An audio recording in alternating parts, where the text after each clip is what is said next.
있고, 이건 뜯드릴게요.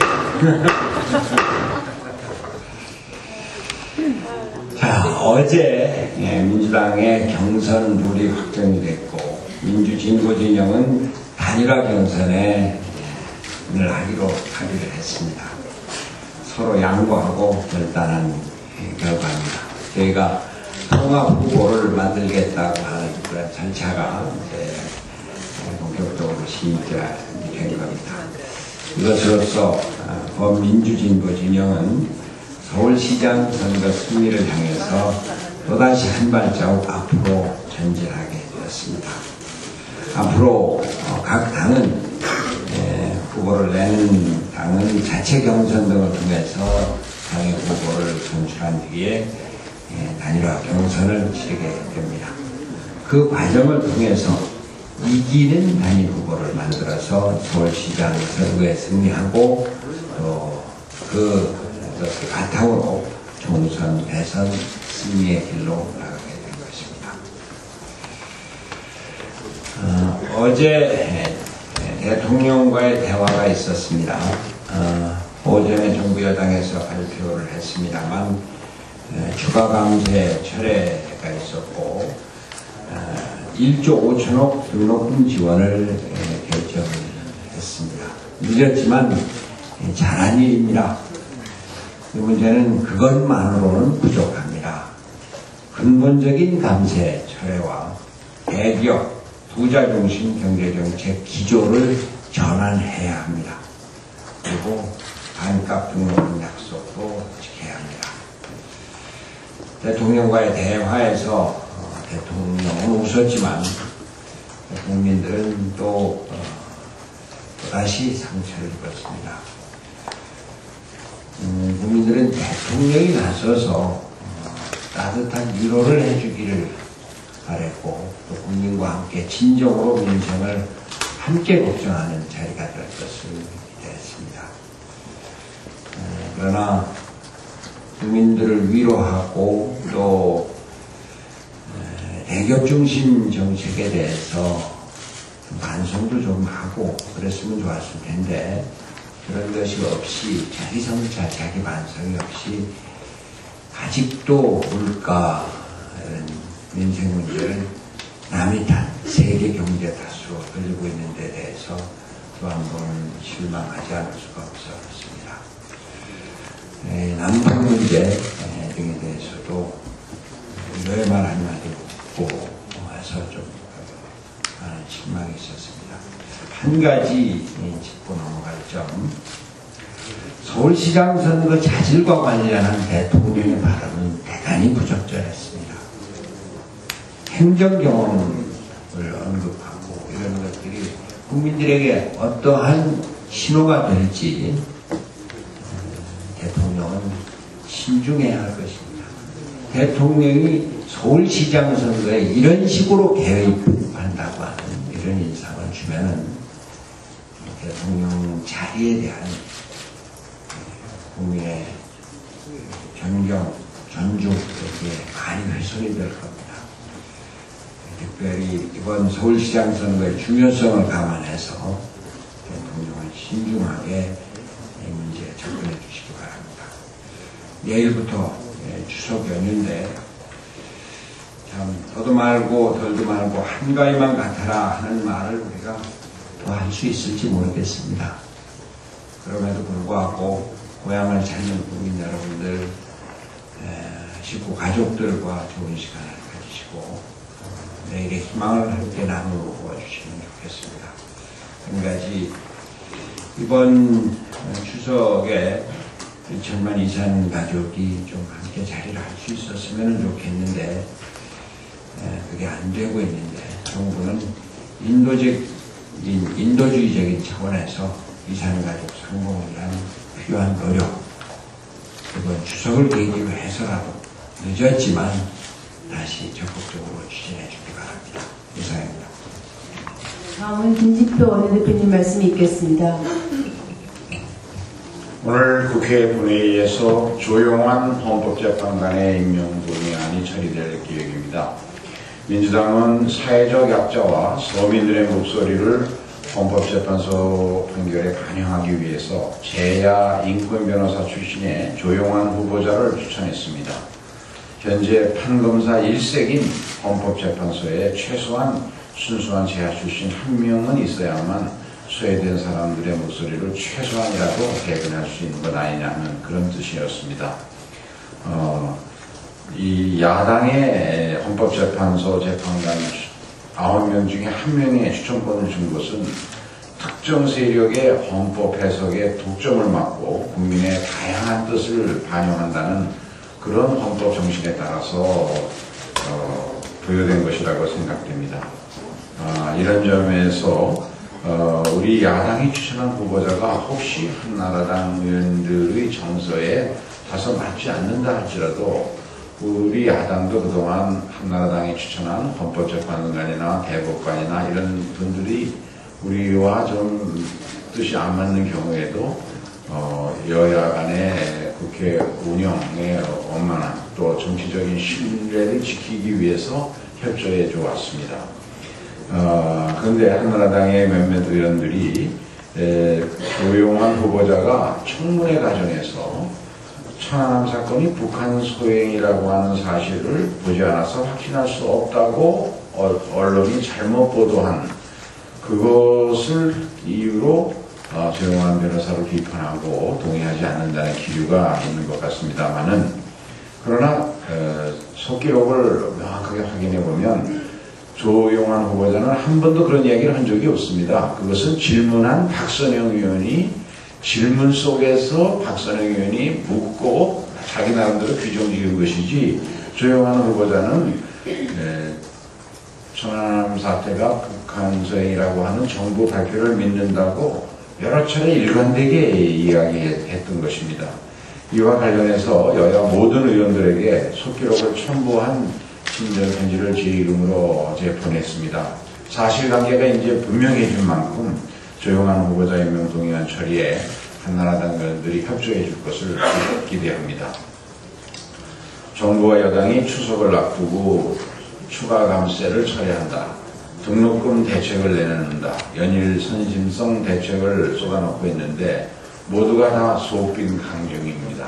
먼저 부자 감세를 처리한다면서 과표 구간 2억에서 500억 사이는 당초대로 2%를 낮추는 그래서 최고 소득 구간만 추가 감세를 철회하는 이런 반쪽짜리 철회를 하고 있습니다. 이렇게 함으로써 인하에 따르는 수익이 대기업에게 더 많이 돌아가고 부자 감세 철회가 반쪽에 그친다.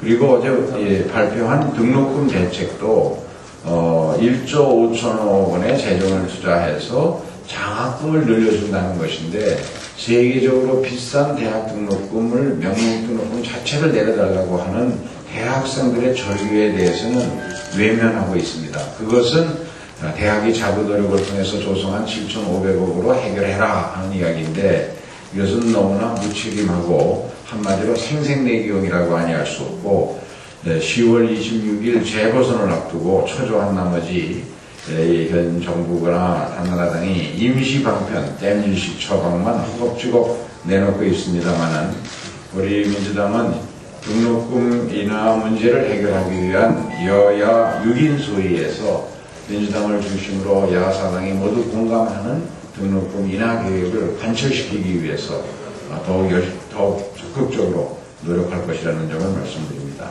이상입니다. 정동영 최고위원님 말씀이 있겠습니다. 우리 국민들 사정이 어렵습니다만 추석은 추석입니다. 위로받는 한가위 시기입니다.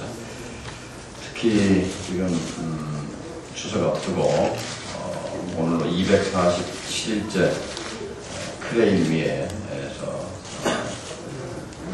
힘들게 버티고 있는 김진숙 지도위원과 또 네 사람의 해고 노동자들 같이 추석 맞이할 수 있도록 막바지 협상 타결되기를 바랍니다.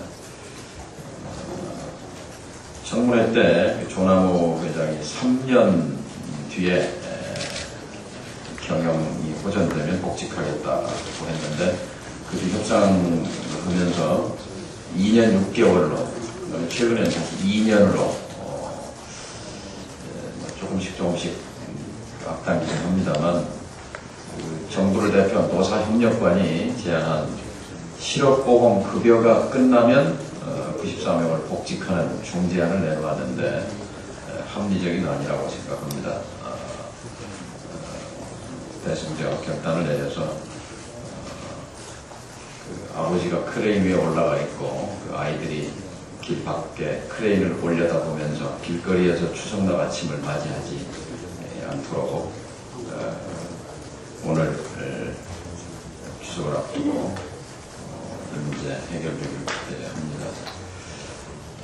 추석을 지나도 추석 때도 이 문제가 계속 해결되지 않을 경우에 추석 직후에 야사당은 약속한 대로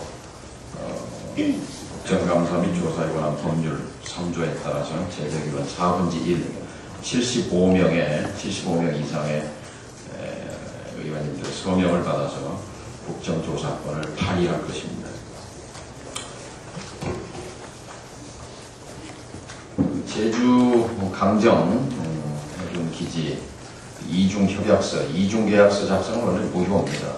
국방부는 해군기지 건설이라는 협약서를 갖고 있고 제주도와 국토부는 관광미항이라는 협약서를 갖고 있는 명백한 대국민 사기극입니다.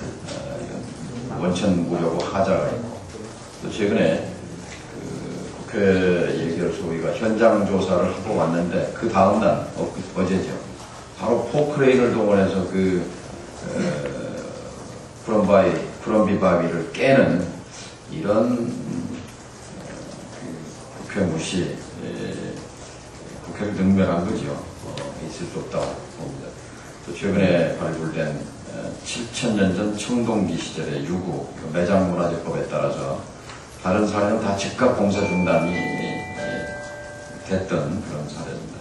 따라서 국회를 존중하고 또 문화재 발굴 등을 여러 가지 사정을 감안할 때 공사를 무리하게 포크레인으로 바위를 깨는 다시는 되돌이킬 수 없는 세계적 자연 유산인 브럼비바위에 대한 진탈 행위를 중단할 것을 촉구합니다.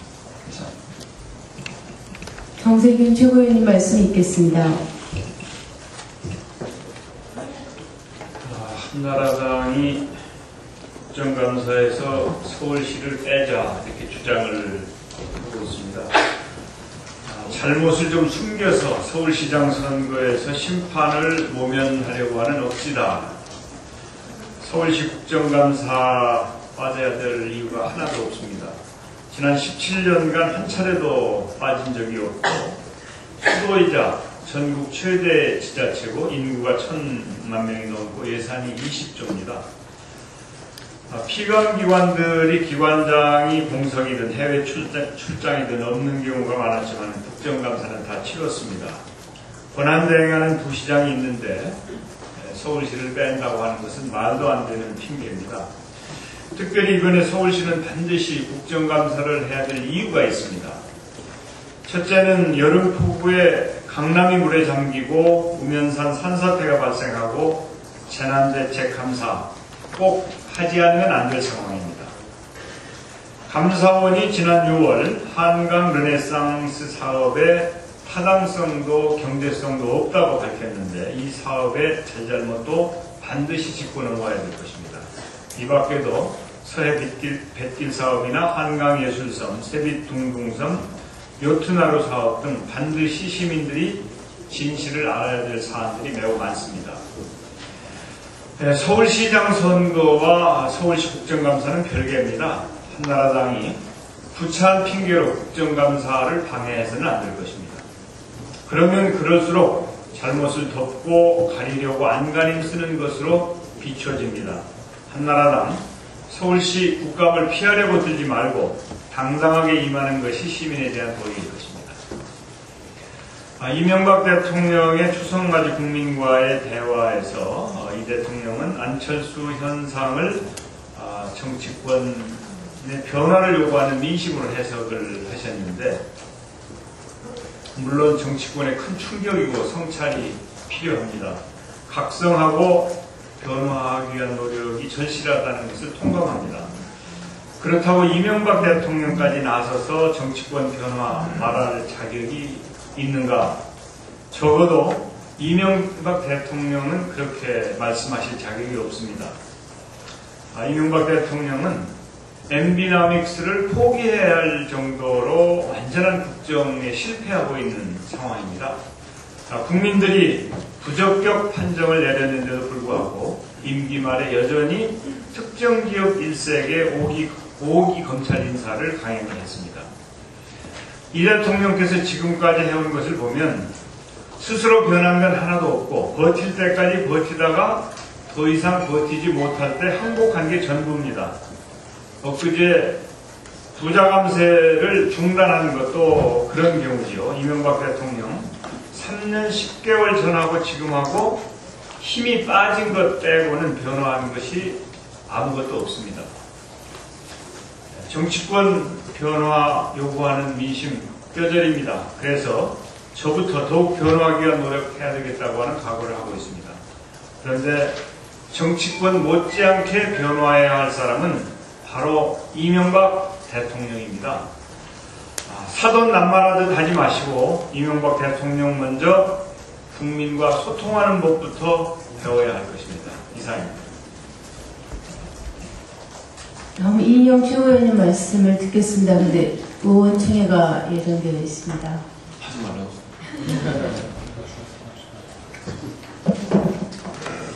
어제 야3당과 혁신과 통합이 오전에 모임을 갖고 서울시장 후보 등록전까지 단일화 경선을 통해서 야권 단일 후보를 선출한다는 데 합의했습니다. 민노당 측의 요청으로 통합 경선을 치르지 않고 이른바 단일화 경선을 하게 된 것입니다. 각 당의 후보를 먼저 선출하는 과정을 통해서 각 당의 지지 기반과 지지 세력의 힘을 최대로 결집할 수 있다는 이런 판단에 근거했습니다. 추석이 지나면 각 당에서 자체 후보 선출을 위한 경선 과정이 본격화될 것이고 시민사회 진영의 박원순 변호사의 출마 선언이 이루어집니다. 그렇게 되면 9월 20일에서 25일 전후로 1단계 후보 선출의 과정은 마무리될 것입니다. 그 결과를 바탕으로 각 정당과 시민사회의 범야권 후보 단일화 과정을 갖게 됩니다. 이에 대비해서 추석이 끝나자마자 각 정당의 대리인과 또 박원순 후보 측의 대리인이 박원순 변호사 측의 대리인이 시민사회 인사와 함께 만나서 단일화 경선의 룰과 관련한 협상도 진척시킬 예정입니다. 민주당의 후보가 범야권의 단일 후보가 되도록 최선을 다하겠지만 동시에 모든 정당의 후보가 최상의 후보가 선출되어서 누가 단일 후보가 되더라도 서울시장 선거에서 승리할 수 있도록 함께 노력을 경주하겠습니다. 특히 내편을 떠나서 범민주진보 시민진영이 아주 공고하고 우애 넘치는 그런 하나가 되는 과정이 될 수 있도록 또 최상의 정치 향연이 될 수 있도록 준비하겠습니다. 현재까지 여론조사 방식, 국민참여 경선을 벤치마킹하는 방식, 그리고 슈퍼스타 K 선출 방식 등이 브레인스토밍 차원에서 언급된 바는 있지만 어느 하나도 결정된 것이 없습니다. 추석 이후 본격적으로 논의하겠습니다. 단일화의 대의와 정신에 대한 공감대가 워낙 확고한 만큼 좋은 결과가 있을 것이다, 이렇게 말씀드리겠습니다.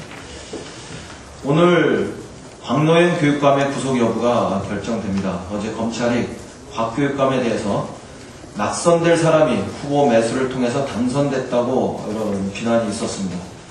철저히 법률적 판단을 근거로 해야 할 검찰이 마치 마녀 사냥을 조정하는 식의 정치적 언행을 취한 것은 지극히 유감스러운 일입니다. 과도한 수사를 넘어서 벌이고 있는 검찰의 수사가 그 검찰의 칼끝이 박노현 교육감을 넘어서 8월 24일에 있었던 민심을 또 지난해 6월 2일에 있었던 서울 시민의 선택을 전복하는 것을 겨냥하고 있는 것 같아서 심히 개탄스럽습니다. 검찰은 그동안 박 교육감이 준 2억 원의 대가성이 확실한 것처럼 언론 프레임을 해왔습니다. 하지만 박 교육감이 준 돈이 공직선거법상에서 후보 사퇴에 대가를 목적으로 한 것인지는 전적으로 이제 법원이 판단해야 할 문제라고 봅니다. 또한 곽 교육감이 도주할 이유가 없고 그동안에 검찰 수사에 응해왔고 또 모든 참고인들이 조사를 받은 상황에서 증거인멸을 운운한 검찰의 주장은 부당하다는 게 저의 판단입니다. 민주당의 판단입니다. 공정택 전 교육감은 2009년 1월 불법 선거자금 수수 혐의로 기소되어서 같은 해 10월 교육감직에서 물러날 때까지 불구속 상태로 또 수사를 받은 것과의 형평성에서도 문제가 있습니다. 법원은 그 어떤 외풍에도 흔들리지 말고 철저히 법과 양심에 따라 현명한 판단을 내려주시기를 바랍니다. 추석을 맞아서 이 땅에서 고단한 삶을 살아가는 모든 이들에게 위로와 새로운 용기의 시간이 되시길 희망합니다. 이상입니다. 다음은 전정배 최고위원님 말씀이 있겠습니다.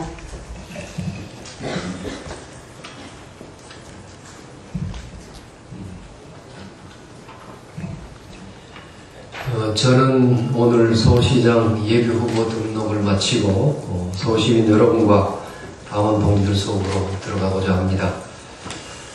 지난 보름간 저는 3가지 목표에 매진했습니다. 첫째, 민주개혁 진보 세력이 이번 서울시장 선거에서 반드시 승리해야 한다.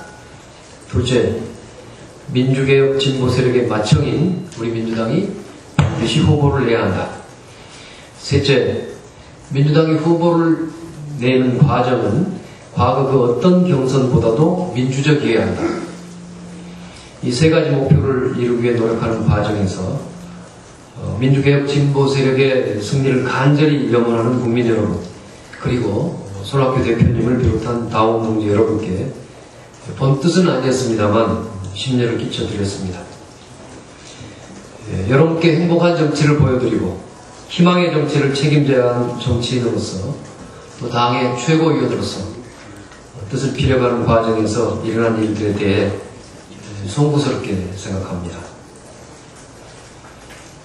이번 경선 방식에 당원 직접 투표 50%가 반영된 것은 전당원 투표의 새로운 길을 열었다는 점에서 큰 뜻이 있습니다. 당원 주권 시대에 첫 발을 뗀 것입니다. 민주당의 전통인 개혁 정신이 살아있다는 것을 보여준 것입니다. 우리 민주당은 민주개혁 진보 세력의 맏형입니다. 민심을 저버리고 민생을 망치고 역사를 거스르는 한나라당에 맞서 다시 정권을 되찾아와야 할 막중한 책임을 가진 정당입니다. 민주개혁 진보 세력이 승리하기 위해서는 반드시 민주당이 제 역할을 해야 합니다. 그것은 국민들이 인정하고 사랑할 수 있는 후보를 내는 것입니다. 그 방법은 단 한 가지입니다. 과거 그 어떤 경선보다 민주적으로 후보를 선출하는 것입니다. 2006년과 2010년 서울시장 선거의 뼈아픈 패배를 통해 민주적 경선이 얼마나 소중한지 우리 모두 잘 알고 있습니다. 저는 이 한 가지 원칙을 지키고 싶었습니다. 선거 필승 공식을 완성하고 싶었습니다. 민주당이 공정하고 민주적이고 아름다운 경선을 통해 더 강한 후보를 내야 본선에서 야권 통합 후보의 승리를 가져올 수 있습니다. 가장 민주적인 것이 가장 아름답다는 것을 우리는 알고 있습니다. 가장 민주적인 것이 가장 강하다는 것을 우리 민주당은 잘 알고 있습니다. 저는 이 시간 이후에 그 길을 위해서 민주당과 민주개혁 진보 세력의 승리를 위해서 저의 모든 것을 바치겠습니다. 다음 박수환 최고위원님 말씀 있겠습니다.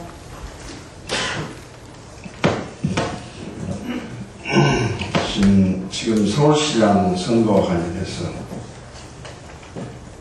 검증되지도 않는 신기루 허상에 빠져가지고 일부 언론이 의도적으로 민주당에 대해 폄하를 하고 있습니다. 언론의 폄하와 검증되지 않는 신기루 앞에서 또 우리 민주당은 또 민주당 당원은 우왕좌왕하면서 패배주의 늪에 빠져들어간 것이 아닌가 하는 안타까운 심정을 토로하지 않을 수 없으며 이와 같은 상황을 개탄하지 않을 수가 없습니다. 민주당은 지금 이때 자신감과 필승의 신념을 가지고 서울시장 경선에 임하지 않는다면 민주당은 물론이고 진보 계획설 전체가 큰 혼란에 빠지게 될 것이다. 저는 그렇게 생각합니다. 지금 우리 민주당에서는 패배주의나 위축감이 아니라 노무현의 위대한 도전정신과 필승의 신념이 충만히 되어야 한다고 생각하고 있습니다. 민주당이 반드시 서울시장 후보가 되고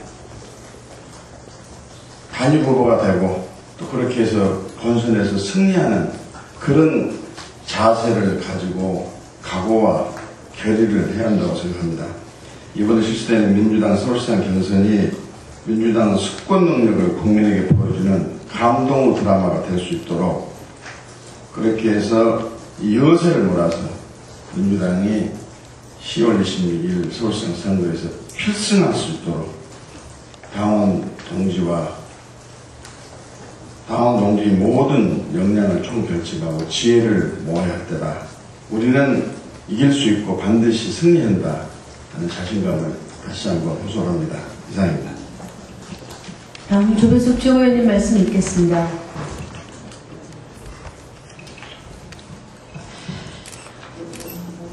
홍준표 대표와 정부가 국민의 반대 여론에도 불구하고 인천공항 지분 매각을 추진하면서 국민주 방식의 매각이 친서민 정책이라고 얘기하고 있습니다. 이것은 사실을 호도하고 국민을 무시하는 처사입니다. 인천공항공사 지분을 국민주 방식으로 매각한다 하더라도 서민들이 주식을 장기적으로 보유하는 것은 어렵다는 것이 이미 증명이 됐습니다. 국민주 방식으로 매각된 공기업을 보면은 작년 말 기준 외국인 지분 현황이 포스코는 49.7%, KT는 48.5%, KT엔진은 51.5%, 한국전력은 23.09%입니다.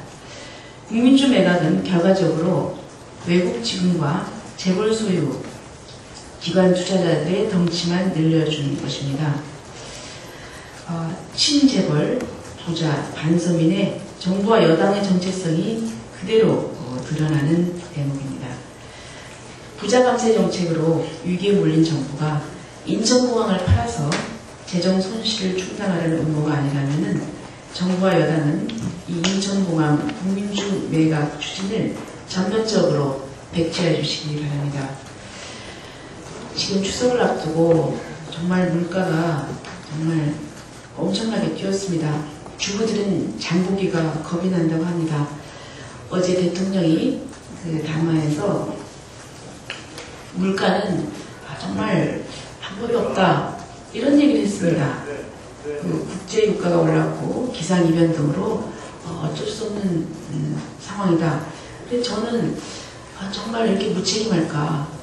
이 정부 출범 초에 저금리 고환율 정책으로 벌써 물가 인상에 그 여건을 마련을 해본 장본입니다. 정말 너무 답답합니다. 이제 바로 추석입니다. 어려운 상황이지만 가족들이 모처럼 한자리에 모여서 정말 희망을 얘기할 수 있는 그런 추석이 되기를 소망합니다. 이상입니다.